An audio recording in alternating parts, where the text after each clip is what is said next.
Okay, so next we're going to talk about the continental system. So we already established that through a series of wars, Napoleon's able to gain control over much of much of Central and Western Europe. However, they're never going to be able to gain control over England. All right, so after they lose to England, remember the Battle of Trafalgar, they end up losing to England, right? They decide, okay, well, if we can't actually defeat England, then maybe we can wage an economic war against them. So that's basically what the continental system is all about. It's trying to kind of strangle English trade, and then England will respond to it in its own way.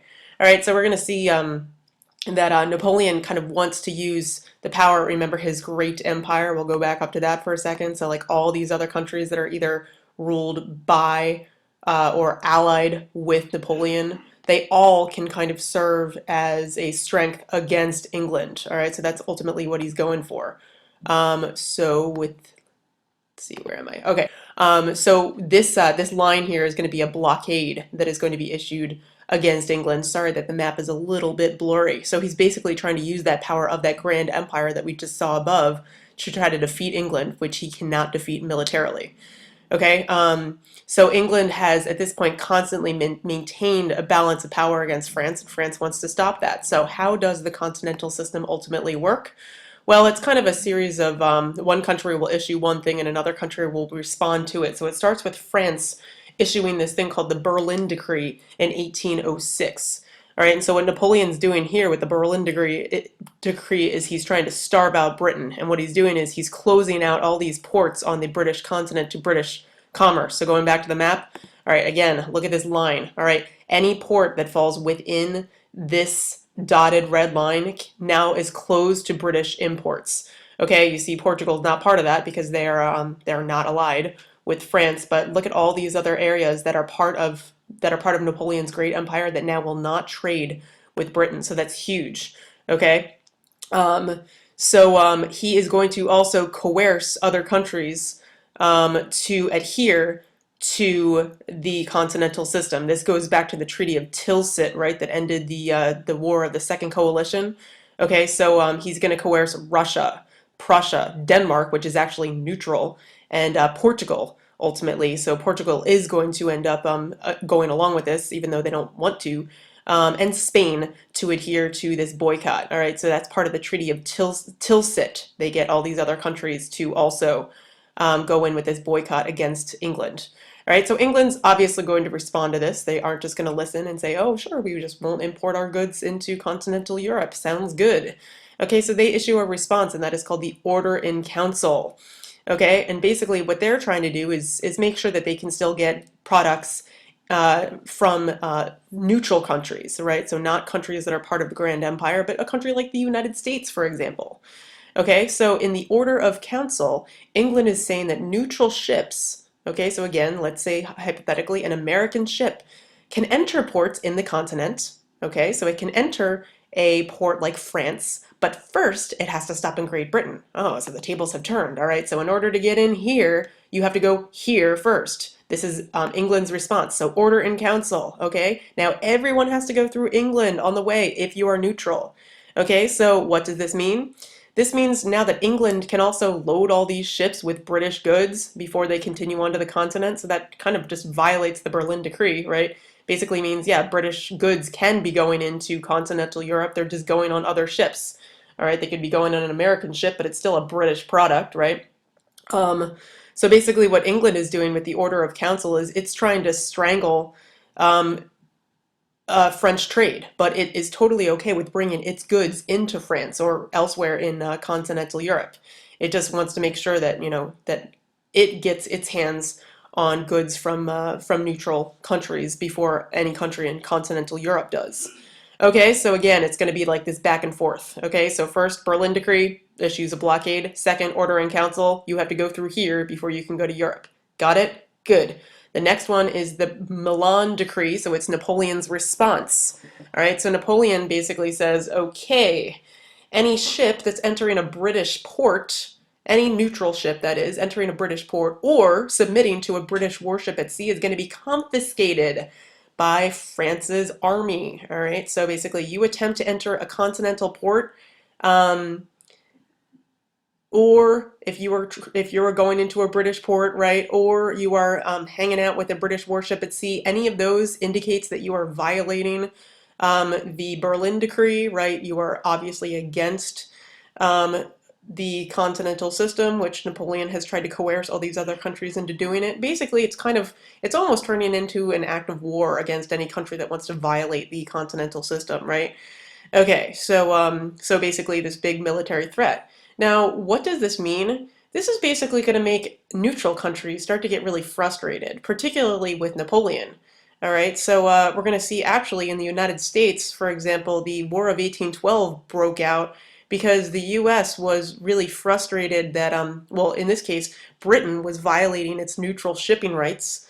Okay, we're also going to see that overall the continental system is going to become a huge failure. All right, I was saying that a lot of countries are going to start to resent Napoleon. All right, you're basically going to see like a lot of antagonism towards Napoleon's attempt to control the economy, the flow in and flow out of goods, and the fact that countries cannot trade freely with England or with any neutral country.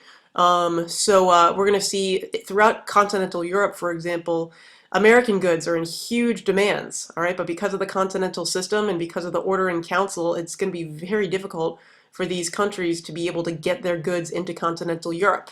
The Order in Council is going to say that they have to go into England first, all right, but many people in Europe want these American goods. They're not going to be able to get them. Okay, also, you're going to see that England is the first country in Europe to industrialize. All right, so they have this huge, huge industrial output compared to all these other countries in continental Europe. So that's another reason why the continental system is going to fail. Basically, England's able to produce much more, and it's going to be really difficult for these countries in continental Europe to be able to kind of catch up with that industrial output they need to be able to trade with England. So also we don't have railroads yet. All right, so basically it's really difficult for the continental system to be maintained. You know, exchanging goods back and forth through continental Europe if there's no good way to transport goods. Most things were still transported by water at this point. So without railroads, the continental system closing off continental Europe from England is going to be England and the rest of and the United States, of course. It's really going to severely restrict its ability to trade. It's also going to make shippers, shipbuilders, dealers in overseas goods, all these people who are involved in the trade businesses are going to kind of be ruined. So they're going to be very unhappy with Napoleon, of course.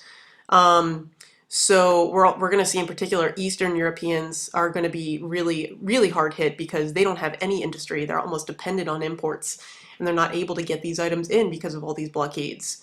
All right. Also, ironically, England really doesn't suffer from the continental system at all. When it can't trade directly with continental Europe anymore, it just expands its efforts to trade with the Americas, particularly Latin America, because the War of 1812, clearly England and the United States are not on good terms there. All right, so continuing on to some wars.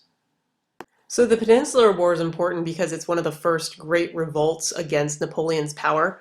Um, so remember how Napoleon is placing a lot of his relatives on these crowns throughout Europe. All right, so he had his brother as king of Spain, but we're going to see um, that this is going to inspire a huge reaction, right? So basically, when he puts his brother on the throne of Spain, the Spanish people are going to engage in guerrilla war against him, right? So guerrilla war, pretty familiar, hopefully, with this kind of it's unorganized. It's very very costly. It can be very devastating. Lots of casualties.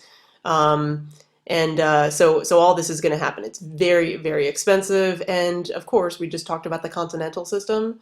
Who do you think might want to help these Spanish in revolting against Napoleon? Well, you guessed it, the British, right? So the British, they're already upset by the continental system. They have been, at this point, long-term enemies of France. So we're going to see that, so the British are going to help out the Spanish, all right? And the British are also going to issue a counter blockade um, on France. So this is going to be another reason why the continental system breaks down, right? But interestingly, after this whole Peninsular War ends, Napoleon is looking for someone to blame. Okay, and you might think this is weird because decides to actually blame Alexander the First of Russia for the collapse of the continental system and for what's going wrong in the Peninsular War. The fact that people are revolting against him, he says, oh, this is Alexander the First's fault. This is kind of ironic because Alexander the First actually at this point was allied with Napoleon, and he had at first supported because he was coerced, but he had actually agreed to go along with the continental system. So, but nonetheless, there you have it, and that's going to eventually lead us into the Russian campaign. All right, but just as a side note, also, Napoleon gets married at this point in 1810. He marries Marie Louise, who was the 18-year-old daughter of the Austrian emperor, and the niece of Marie Antoinette. So this is interesting. By marriage now, Napoleon is actually going to be Louis XVI and Marie Antoinette's nephew. So you might say, well, what's the big deal? Well, actually, Napoleon, he's sort of a child of the Revolution. He was a Jacobin. He's actually, now that he is married into the royal family in a sense, and he will have an heir, he's going to be a little bit more considerate towards the noblemen of the old regime. So this may have an effect on some of Napoleon's policies as time goes on. Okay, so one of the biggest military failures of Napoleon was his Russian campaign in 1812. So again, like we were saying, he's sort of frustrated with the guerrilla warfare in Spain, so he's kind of blaming Alexander the First, which is one reason why he decides to go into Russia and try to expand his empire. But he's also upset with Russia because they withdrew from the continental system. They were really struggling. I mean, ultimately, again, remember that the Eastern European countries are not really able to produce. They're not very industrialized, so they really rely on imports, and so the continental system is making this really difficult. So Napoleon has two major reasons for getting involved in the Russian campaign. And in 1812, he decides to bring his grand army. This is 600,000 men, 600,000, but only 1/3 of them are from France, right? Because he's conscripting people from elsewhere in his empire. So a lot of these people that are going into Russia don't really care about Napoleon's cause, or ultimately they're kind of forced to get involved in the Russian campaign. All right, so a couple of key things that we need to know. Well, let's look at where Moscow is on this map. Boom. Kind of look at it on the grand scheme of things. We're approximately here. There is France. Napoleon is going really far away from home at this point. All right, so what happens? Okay, first, before he gets to Moscow, he engages in this battle called the Battle of Borodino in 1812. And this battle ends in a draw, and the Russians retreat. And ultimately, Napoleon kind of found himself with two decisions. He could have retreated back towards France, which he probably should have done in retrospect, or he could have tried to chase the Russians and try to engage with them again. And that's what he does. He does the latter, all right? So he overextends himself, okay? And so he goes further into Russia towards Moscow, okay? And it's something like 12 miles outside of Moscow, he has another engagement with the Russians, okay? And this time, after it's over, he wants to go into Moscow and negotiate with Alexander. However, by the time he gets there, there's nobody there, all right? What the Russians did was they engaged what was called a scorched earth tactic. Okay, basically they burned every single thing that they could. They evacuated Moscow, they burned it, and then they every single opportunity for the French soldiers to, there was everything was burnt, so you couldn't get any food, you couldn't get any kind of military supply, nothing. Okay, so there was no one to negotiate with Napoleon, and absolutely nothing to sustain his army with. Okay, so Napoleon's forced to evacuate, forced to retreat.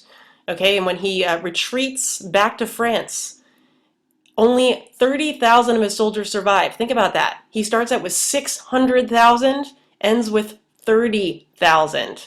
Okay, 400,000 die of battle casualties or starvation or exposure because it's in the middle of the winter, and another 100,000 or so are taken prisoner. So we only have, and then the rest are probably just unaccounted for. So this is a huge failure, and it's going to lead to Napoleon going home to raise one other army against a fourth coalition that is forming.